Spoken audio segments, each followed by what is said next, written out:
Hi dears, welcome back. അപ്പോൾ ഇന്ന് ഞാൻ വന്നിരിക്കുന്നത് നമ്മുടെ കയ്യിലുള്ള ഈ ഒരു കല്ലുപ്പ് കൊണ്ട് നമ്മൾ സ്വപ്നത്തിൽ പോലും ചിന്തിക്കാത്ത നല്ല കുറച്ച് ടിപ്സുകളൊക്കെ കളക്ട് ചെയ്ത് കൊണ്ട് തന്നെയാണ് കേട്ടോ. അപ്പോൾ എല്ലാവരും വീഡിയോ ഒന്ന് ഫുള്ളായിട്ട് സ്കിപ്പ് ചെയ്യാണ്ട് കണ്ടു നോക്കുക. വീഡിയോ ഇഷ്ടപ്പെടുകയാണെങ്കിൽ മറക്കാണ്ട് ഒന്ന് ലൈക്കും കൂടെ ചെയ്ത് സപ്പോർട്ട് ചെയ്യുക കേട്ടോ. അപ്പോൾ നമുക്ക് സമയം കളയാണ്ട് നേരെ വീഡിയോയിലേക്ക് പോവാം. സാധാരണഗതിയിൽ നമ്മുടെ വീട്ടിൽ ഇതുപോലെ കല്ലുപ്പൊക്കെ നമ്മൾ വാങ്ങി വെക്കുമ്പോൾ വേഗത്തിൽ തന്നെ അതിലൊരു നനവ് അനുഭവപ്പെടാറുണ്ടല്ലേ. അങ്ങനെ ഇല്ലാണ്ടിരിക്കാൻ വേണ്ടി ഇതുപോലെ ഒരു ഐസ്ക്രീം സ്റ്റിക്ക് അതിൻ്റെ ഉള്ളിൽ നിങ്ങൾ ഇട്ട് വെച്ചാൽ മതി. പിന്നീട് നമ്മുടെ കല്ലുപ്പ് എപ്പോഴും നല്ല ഫ്രഷ് ആയിട്ട് ക്രിസ്പി ആയിട്ട് തന്നെ ഇരിക്കും കേട്ടോ. അപ്പോൾ ഇനി നമുക്ക് നമ്മുടെ അടുത്ത ടിപ്പ് ഒന്ന് കണ്ടു നോക്കാം. നമ്മുടെ വീടുകളിൽ ഇതുപോലെ ഉപയോഗിക്കുന്ന ഫ്ലാസ്കൊക്കെ നമ്മൾ എത്ര തന്നെ കഴുകി കഴിഞ്ഞാലും അതിൻ്റെ ഉള്ളിൽ നിന്ന് ഒരു ബാഡ് സ്മെല്ല് എപ്പോഴും വരുമല്ലേ. അതുപോലെ തന്നെ അതിൻ്റെ ഉള്ളിൽ ചെറിയ അഴുക്കും കാര്യങ്ങളൊക്കെ എത്ര തന്നെ നിങ്ങൾ കഴുകിയാലും നീങ്ങില്ല. അങ്ങനെയുള്ള സാഹചര്യത്തിൽ ഇതുപോലെ കുറച്ച് കല്ലുപ്പ് അതിൻ്റെ ഉള്ളിലേക്ക് ഇട്ട് കൊടുത്തിട്ട് ചെറിയ ചൂടോടുകൂടിയുള്ള വെള്ളം ഫ്ലാസ്കിലേക്ക് ഒഴിച്ചിട്ട് നന്നായിട്ട് ഇതുപോലെ ഒന്ന് കുലുക്കി നന്നായിട്ടൊന്ന് ഷേക്ക് ചെയ്ത് നിങ്ങൾ വാഷ് ചെയ്തെടുക്കുകയാണെങ്കിൽ എത്ര വലിയ ഉളുമ്പ് സ്മെല്ലുണ്ടെങ്കിലും പിന്നീട് ആ ഒരു ഫ്ലാസ്കിൽ ഉണ്ടാവില്ല കേട്ടോ. ഇപ്പോൾ സാധാരണഗതിയിൽ ചായയൊക്കെ ഒഴിച്ച് വെക്കുന്ന ഫ്ലാസ്ക്കാണെങ്കിൽ നിങ്ങൾ എത്ര തന്നെ കഴുകിയാൽ ആ ഒരു ചായയുടെ സ്മെല്ല്, പാൽ ചായ ആണെങ്കിൽ പ്രത്യേകിച്ച് ആ ഒരു സ്മെല്ലൊന്നും പോവില്ല. ഇതുപോലെ നിങ്ങൾ ചെയ്യുവാണെങ്കിൽ വേഗത്തിൽ തന്നെ ആ ഒരു അഴുക്കും കാര്യങ്ങളൊക്കെ ഫ്ലാസ്കിൽ നിന്ന് റിമൂവ് ആയി വരും കേട്ടോ. അപ്പോൾ ഞാൻ ആ ഒരു കല്ലുപ്പ് നന്നായിട്ട് ഷേക്ക് ചെയ്ത് നിങ്ങൾക്ക് കാണിക്കാം. ആ ഒരു വെള്ളത്തിൻ്റെ കളർ തന്നെ ലൈറ്റായിട്ട് ചേഞ്ച് ആയിട്ടുണ്ട്. ഫ്ലാസ്കിൻ്റെ ഉള്ളും നല്ല രീതിയിൽ തന്നെ ക്ലീൻ ആയിട്ടുണ്ട് കേട്ടോ. അപ്പോൾ ഉറപ്പായിട്ടും നിങ്ങളും ഇതുപോലെ കല്ലുപ്പ് കൊണ്ട് നിങ്ങളുടെ വീട്ടിലുള്ള ഫ്ലാസ്കൊക്കെ ഒന്ന് കഴുകി നോക്കുക കേട്ടോ. അപ്പം ഇനി നമുക്ക് നമ്മുടെ അടുത്ത ടിപ്പ് ഒന്ന് കണ്ടു നോക്കാം. സാധാരണഗതിയിൽ എല്ലാവർക്കും ഉള്ളൊരു പ്രശ്നമാണ് ഇഞ്ചിയും വെളുത്തുള്ളിയും പേസ്റ്റ് അരച്ച് വയ്ക്കുന്ന സമയത്ത് അതിൻ്റെ ടേസ്റ്റും കളറൊക്കെ മാറിപ്പോവുക എന്നുള്ളത്. നമ്മൾ സാധാരണഗതിയിൽ 1-2 മാസത്തിന് വേണ്ടിയിട്ടായിരിക്കും ഈ ഒരു ഇഞ്ചിയുടെയും വെളുത്തുള്ളിയുടെയും പേസ്റ്റ് അരച്ച് വയ്ക്കാറ്. അപ്പോൾ അതിൻ്റെ കളറിലും ടേസ്റ്റിലും ഒന്നും ചേഞ്ച് ചെയ്യാണ്ടിരിക്കാൻ വേണ്ടിയിട്ട് നിങ്ങൾ ഈ ഒരു ടിപ്പ് മാത്രം ഫോളോ ചെയ്താൽ മതി കേട്ടോ. അപ്പോൾ അതാ ഞാൻ ഈക്വൽ റേഷ്യോയിൽ, അതായത് 1/2 കിലോ ഇഞ്ചിയും 1/2 കിലോ വെളുത്തുള്ളിയാണ് ഇവിടെ എടുത്തിരിക്കുന്നത്. ഇഞ്ചി നന്നായിട്ട് ക്ലീൻ ചെയ്ത് ആദ്യമായിട്ട് ഞാൻ ഇഞ്ചിയാണ് നല്ല ഫൈനായിട്ട് ഒട്ടും തന്നെ വെള്ളം ചേർക്കാണ്ട് ഞാൻ അരച്ചെടുത്തിരിക്കുന്നത് കേട്ടോ.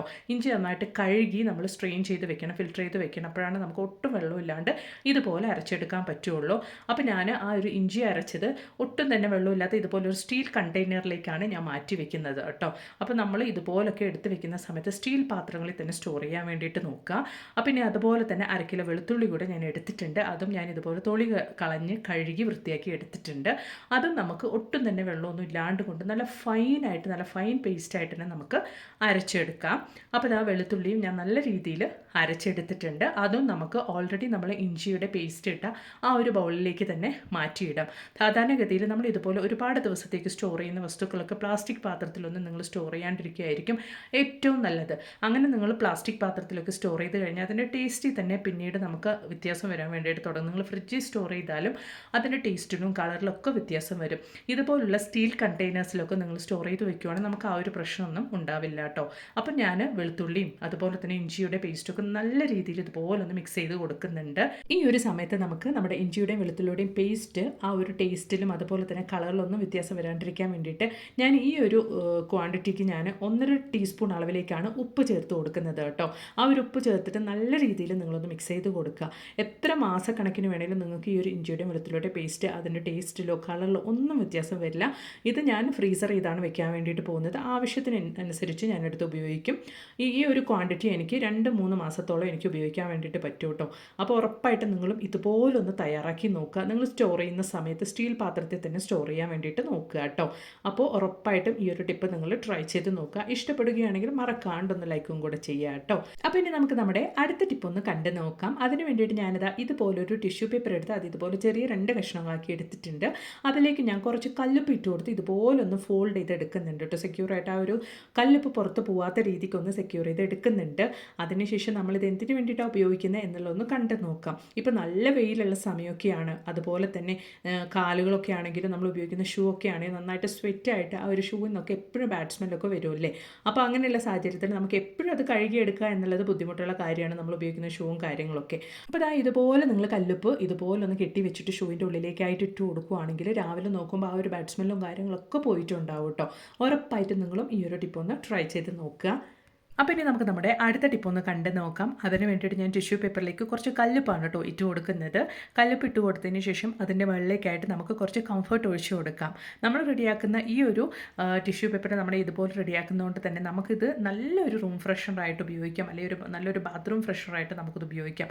മാത്രമല്ല നമ്മുടെ വാർഡ്രോബിൽ തുണികളുടെ ഇടയിലായിട്ട് നമ്മളിത് വെക്കുകയാണെങ്കിൽ തുണികളുടെ ഇടയിൽ നിന്ന് നമ്മൾ ഒരുപാട് ദിവസം കഴിഞ്ഞെടുക്കുന്ന തുണികളാണെങ്കിൽ ആ ഒരു ബാഡ് സ്മെല്ലും കാര്യങ്ങളൊന്നും വരാണ്ട് കൊണ്ട് നല്ലൊരു സ്മെല്ലുണ്ടാകാൻ വേണ്ടിയിട്ടും നമുക്കിത് ഉപയോഗിക്കാവുന്നതാണ്. മാത്രമല്ല വാർഡ്രോബിലൊക്കെ നമ്മളിത് വെക്കുകയാണെങ്കിൽ പാറ്റകളുടെ ശല്യമൊന്നും നമുക്ക് വാർഡ്രോബിൽ ഉണ്ടാവില്ല. നല്ലൊരു റൂം ഫ്രഷറായിട്ട് നമുക്കിത് ഉപയോഗിക്കാവുന്നതാണ്. മാത്രമല്ല ഡൈനിങ് ടേബിളിലും നിങ്ങൾക്കിത് വെക്കാവുന്നതാണ്. നല്ലൊരു സ്മെല്ല് എപ്പോഴും ഉണ്ടാവും. ട്രൈ ചെയ്ത് നോക്കുക കേട്ടോ. പിന്നെ നമുക്ക് നമ്മുടെ അടുത്ത ടിപ്പ് ഒന്ന് കണ്ടു നോക്കാം. അതിന് വേണ്ടിയിട്ട് ഞാൻ ഇതുപോലൊരു മാസ്കാണ് കേട്ടോ എടുത്തിരിക്കുന്നത്. മാസ്കിൻ്റെ ഫ്രണ്ട് ഭാഗം നമുക്ക് ഇതുപോലൊന്ന് കട്ട് ചെയ്തെടുക്കാം. എന്നിട്ട് നമുക്ക് ഇതുപോലൊന്ന് മാസ്ക് ഓപ്പൺ ചെയ്തെടുക്കാം കേട്ടോ.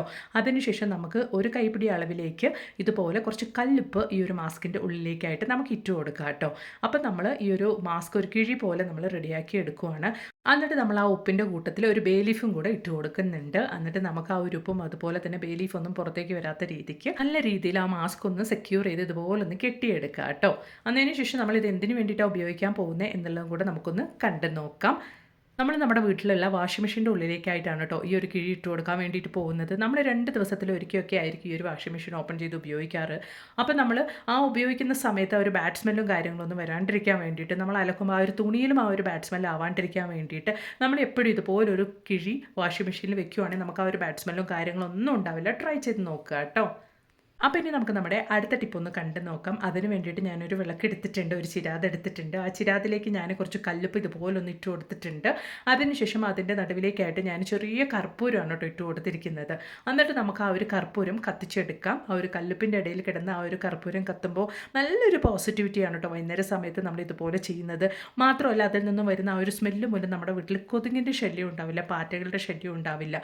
കുട്ടികളൊക്കെ ഉള്ള വീട്ടിൽ ധൈര്യമായിട്ട് നമുക്ക് ട്രൈ ചെയ്യാൻ പറ്റിയ ഒരു അടിപൊളി ടിപ്പാണ് കേട്ടോ ഇത്.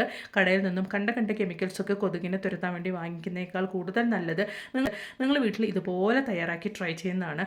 100% നമ്മുടെ വീട്ടിലുള്ള കൊതുകിനെയൊക്കെ നമുക്ക് ഇല്ലാണ്ടാക്കാൻ വേണ്ടി സാധിക്കുന്ന ഒരു അടിപൊളി ടിപ്പാണ്. ട്രൈ ചെയ്ത് നോക്കുക കേട്ടോ. അപ്പോൾ ഇനി നമുക്ക് നമ്മുടെ അടുത്ത ടിപ്പ് ഒന്ന് കണ്ടു നോക്കാം. അതിന് വേണ്ടിയിട്ട് ഞാനിവിടെ ഒരു ചെറുനാരങ്ങയാണ് എടുത്തിരിക്കുന്നത്. ആ ചെറുനാരങ്ങ ഞാൻ ഇതുപോലെ കട്ട് ചെയ്തെടുത്തിട്ടുണ്ട്. എന്നിട്ട് അതിൽ ഞാൻ നന്നായിട്ട് കല്ലുപ്പ് പൊടിച്ചിട്ടാണ് ഞാൻ എടുത്തിരിക്കുന്നത് കേട്ടോ.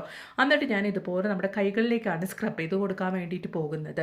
ഇതുപോലെ നമ്മൾ നന്നായിട്ട് മസാജ് ചെയ്ത് നന്നായിട്ട് സ്ക്രബ് ചെയ്ത് കൊടുത്ത് വാഷ് ചെയ്ത് കളഞ്ഞാൽ നല്ലൊരു ചേഞ്ചസ് ഉണ്ടാവട്ടെ. നമ്മുടെ കയ്യിൽ ആ ഒരു ടാൺ ആയതൊക്കെ മാറിയിട്ട് അൺഈവൻ ടോണൊക്കെ മാറിയിട്ട് നല്ല രീതിയിൽ തന്നെ നമ്മുടെ കൈ നമുക്ക് മെയിൻറ്റെയിൻ ചെയ്ത് കൊണ്ടുപോകാൻ വേണ്ടിയിട്ട് സാധിക്കുന്ന ഒരു അടിപൊളി ടിപ്പാണ്.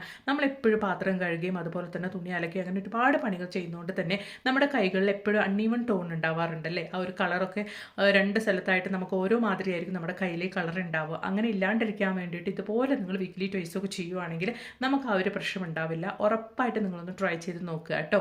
ഈ ഒരു ടിപ്പ് നിങ്ങൾക്ക് ഇഷ്ടപ്പെടുകയാണെങ്കിൽ മറക്കാണ്ട് ഒന്ന് ലൈക്കും കൂടെ ചെയ്ത് സപ്പോർട്ട് ചെയ്യാൻ നോക്കി. സ്ക്രബ് ചെയ്ത കൈ എത്രത്തോളമാണ് ചേഞ്ചസ് ഉള്ളത് ആ ഒരു കയ്യിൽ എന്നുള്ളത് നിങ്ങൾക്ക് കണ്ടാൽ തന്നെ മനസ്സിലാകും. ഉറപ്പായിട്ട് നിങ്ങളും ട്രൈ ചെയ്ത് നോക്കുക കേട്ടോ. അപ്പോൾ ഇനി നമുക്ക് നമ്മുടെ അടുത്ത ടിപ്പ് ഒന്ന് കണ്ടു നോക്കാം. നമ്മുടെ വീട്ടിൽ ഇതുപോലെ ഒരുപാട് ദിവസത്തേക്കൊക്കെ ആയിട്ട് നമ്മൾ ഓയിലൊക്കെ വാങ്ങി സ്റ്റോർ ചെയ്യാറുണ്ടല്ലേ. അപ്പോൾ അങ്ങനെയുള്ള ഓയിലും കാര്യങ്ങളൊക്കെ നമുക്ക് പെട്ടെന്ന് തന്നെ അതിൻ്റെ ടേസ്റ്റിലും വ്യത്യാസം വരാണ്ടിരിക്കാൻ വേണ്ടിയിട്ട് ഓയിൽ നല്ല രീതിയിൽ തന്നെ നമുക്ക് ഉണ്ടാകാൻ വേണ്ടിയിട്ട് ചെയ്യാൻ പറ്റിയ ഒരു അടിപൊളി ടിപ്പാണ്. ഇതുപോലെ ഒരു കല്ല് ഉപ്പ് എടുത്തിട്ട് അതിൻ്റെ ഉള്ളിലേക്ക് ഇട്ട് വെക്കുകയാണെങ്കിൽ എത്ര ദിവസം കഴിഞ്ഞിട്ട് വേണമെങ്കിൽ നിങ്ങൾ ഓയിൽ ഉപയോഗിച്ചാലും ആ ഒരു ഓയിലിൽ ഒരു ടേസ്റ്റ് വ്യത്യാസം ഉണ്ടാവില്ല കേട്ടോ. എത്ര ദിവസത്തേക്ക് വേണ്ടിയിട്ട് നിങ്ങൾ കരുതി വെക്കുന്ന ഓയിലാണെങ്കിലും ധൈര്യമായിട്ട് നിങ്ങൾക്ക് സ്റ്റോർ ചെയ്ത് വെക്കാവുന്നതാണ്. ട്രൈ ചെയ്ത് നോക്കുക കേട്ടോ. അപ്പോൾ ഇനി നമുക്ക് നമ്മുടെ ലാസ്റ്റ് ടിപ്പ് ഒന്ന് കണ്ടു നോക്കാം. എലിശല്യം മൂലം, പെരുച്ചായ ശല്യം മൂലം, അതുപോലെ തന്നെ പല്ലിയുടെയും പാമ്പിൻ്റെയും ഒക്കെ ശല്യം മൂലം പൊറുതി മുട്ടിയിരിക്കുന്നവർക്ക് വേണ്ടിയിട്ടുള്ള നല്ലൊരു ടിപ്പാണ് ഇനി നമ്മൾ നോക്കാൻ വേണ്ടിയിട്ട് പോകുന്നത്. അപ്പോൾ അതിന് വേണ്ടിയിട്ട് ഞാനൊരു ബൗൾ എടുത്തിട്ടുണ്ട്. ഇതുപോലുള്ള ആവശ്യങ്ങൾക്കൊക്കെ ഇതുപോലുള്ള യൂസ് ആൻഡ് ത്രോ പാത്രം എടുക്കുകയാണ് ഏറ്റവും നല്ലത്. അതിലേക്ക് ഞാൻ ഒരു കൈപ്പിടി അളവിലേക്ക് കല്ലുപ്പ് ഇട്ട് കൊടുത്തിട്ടുണ്ട്. അതിനുശേഷം ഞാൻ ലൈസോളാണ് കേട്ടോ ഒഴിച്ചു കൊടുക്കുന്നത്. ആ ഒരു കല്ലുപ്പ് മുങ്ങത്തക്ക രീതിക്ക് ലൈസോൾ ഞാൻ ഒഴിച്ചു കൊടുക്കുന്നുണ്ട്.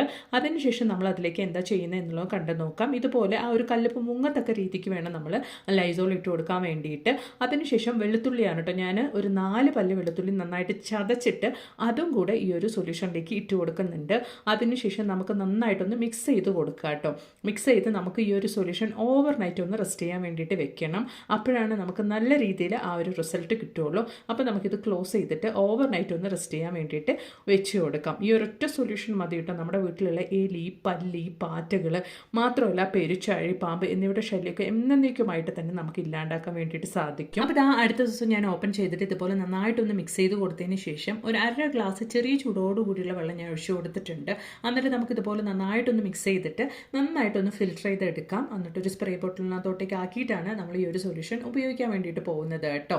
അപ്പോൾ അതിന് മുമ്പായിട്ട് ഞാൻ കർപ്പൂരം കൂടെ ഈ ഒരു സൊല്യൂഷനിലേക്ക് ഒന്ന് പൊടിച്ച് ചേർക്കുന്നുണ്ട്. അപ്പോൾ അത്ര തന്നെ നമ്മുടെ സൊല്യൂഷൻ ഇവിടെ റെഡി ആയിട്ടുണ്ട്. നല്ല രീതിയിൽ ആ ഒരു കർപ്പൂരം കൂടെ മിക്സ് ആകത്തക്ക രീതിക്ക് നമുക്ക് ഇതുപോലെ ഒന്ന് മിക്സ് ചെയ്ത് കൊടുക്കാം കേട്ടോ. അപ്പോൾ അത്ര തന്നെ 100% നമുക്ക് റിസൾട്ട് കിട്ടുന്ന നമ്മുടെ സൊല്യൂഷൻ ഇവിടെ റെഡി ആയിട്ടുണ്ട്. ഉപയോഗിച്ചവർക്കെല്ലാം നല്ല റിസൾട്ട് കിട്ടിയ ഒരു അടിപൊളി ഫീഡ്ബാക്കൊക്കെ കിട്ടിയ സൊല്യൂഷനാണിത്. ഉറപ്പായിട്ട് നിങ്ങളും ട്രൈ ചെയ്ത് നോക്കുക കേട്ടോ. അപ്പോൾ ഞാനതൊന്ന് ഫിൽറ്റർ ചെയ്ത് മാറ്റുന്നുണ്ട്. അതിനുശേഷം നമുക്ക് ഈ ഒരു സൊല്യൂഷൻ ഇതുപോലൊരു സ്പ്രേ ബോട്ടിലിനകത്തോട്ടേക്കൊന്ന് മാറ്റി ഒഴിക്കാം കേട്ടോ. നമുക്ക് മാസക്കണക്കിന് വരയ്ക്കും ഈ ഒരു സൊല്യൂഷൻ നമുക്ക് വെച്ച് ഉപയോഗിക്കാവുന്നതാണ്. അതിനനുസരിച്ച് നമ്മൾ ക്വാണ്ടിറ്റിയിൽ ഉണ്ടാക്കുകയാണെങ്കിൽ. അപ്പോൾ ഇതുപോലെ എലിയുടെയും പെരുച്ചാഴിയുടെയും ശല്യം രൂക്ഷമായിട്ടുള്ള ഭാഗത്തേക്കായിട്ട് ഞാനൊന്ന് സ്പ്രേ ചെയ്ത് കൊടുക്കുന്നുണ്ട് കേട്ടോ. ഇതിൽ നിന്ന് വരുന്ന ഒരു സ്മെല്ല് എലികൾക്കും പെരുച്ചാഴികൾക്കും മാത്രമല്ല പാമ്പുകൾക്കൊന്നും ഇഷ്ടമില്ലാതായത് കൊണ്ട് തന്നെ പിന്നീട് ആ ഒരു മണം അടിച്ചിട്ട് അതിൻ്റെ പ്രദേശത്തേക്ക് പോലും നമ്മുടെ വീടിൻ്റെ പരിസരത്തേക്ക് പോലും എലികളോ പെരുച്ചാഴികളോ പാമ്പുകളോ ഒന്നും വരികയില്ല കേട്ടോ. ഇവറ്റകളെയൊക്കെ കൊല്ലാണ്ട് കൊണ്ട് എന്നത്തേക്കുമായിട്ട് നമ്മുടെ വീടിൻ്റെ പരിസരത്തേക്ക് പോലും വരാത്ത രീതിക്ക് ചെയ്യാൻ വേണ്ടിയിട്ട് പറ്റിയ ഒരു അടിപൊളി ടിപ്പാണ്. ഉറപ്പായിട്ട് നിങ്ങളൊന്ന് ട്രൈ ചെയ്ത് നോക്കുക കേട്ടോ. അപ്പോൾ ഇന്ന് ഞാൻ കൊണ്ടുവന്ന എല്ലാ ടിപ്സും നിങ്ങൾക്ക് ഒരുപാട് പ്രയോജനകരമായെന്ന് ഞാൻ കരുതുന്നു. ഈ ഒരു വീഡിയോ നിങ്ങൾക്ക് ഇഷ്ടപ്പെടുകയാണെങ്കിൽ മറക്കാണ്ടൊന്ന് ലൈക്കും കൂടെ ചെയ്ത് സപ്പോർട്ട് ചെയ്യുക. Thanks for watching.